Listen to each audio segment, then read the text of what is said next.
Come to Kolkata Film Festival. How was the experience coming to Kolkata Film Festival? It was fantastic. I have liked it so much so far.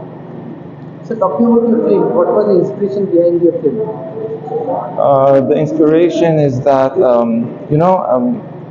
immigration is a big issue in Iran. There are many people who want to immigrate from Iran.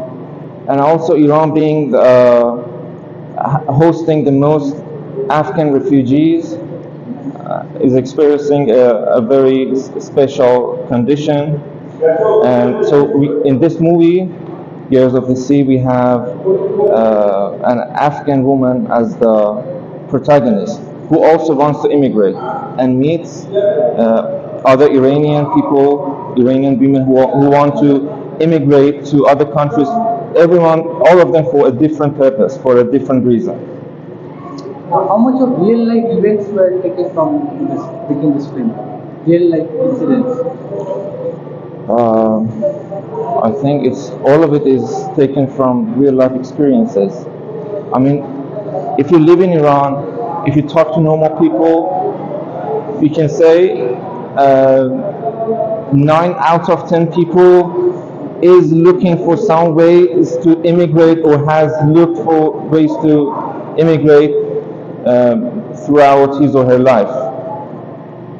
And talking right now, the present situation in terms of filmmaking in your country, if you could talk about that. Okay, The restrictions and it's becoming even more difficult to make movies in Iran.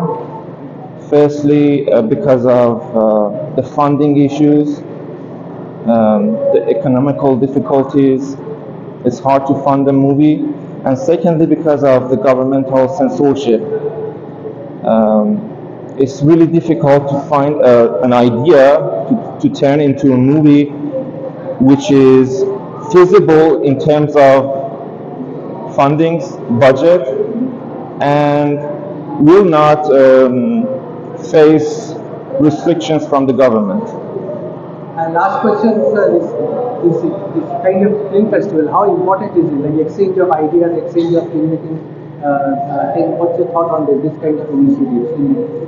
I think venues like this are very important for the Iranian cinema because many of the Iranian films will not ever be screened inside Iran, and we actually we are relying on venues like this, international venues, to screen our films. Last question, what is the situation of your country regarding censorship? Censorship? Yeah. It has always been very restricted. Firstly, you shouldn't actually say something which is against the government ideology, and secondly, there are Islamic laws about hijab or veil. For example, in 99% of the Iranian movies that you may have watched, women are wearing a veil inside their homes, which is ridiculous because nobody does that. And if you don't actually comply, you could not screen your film.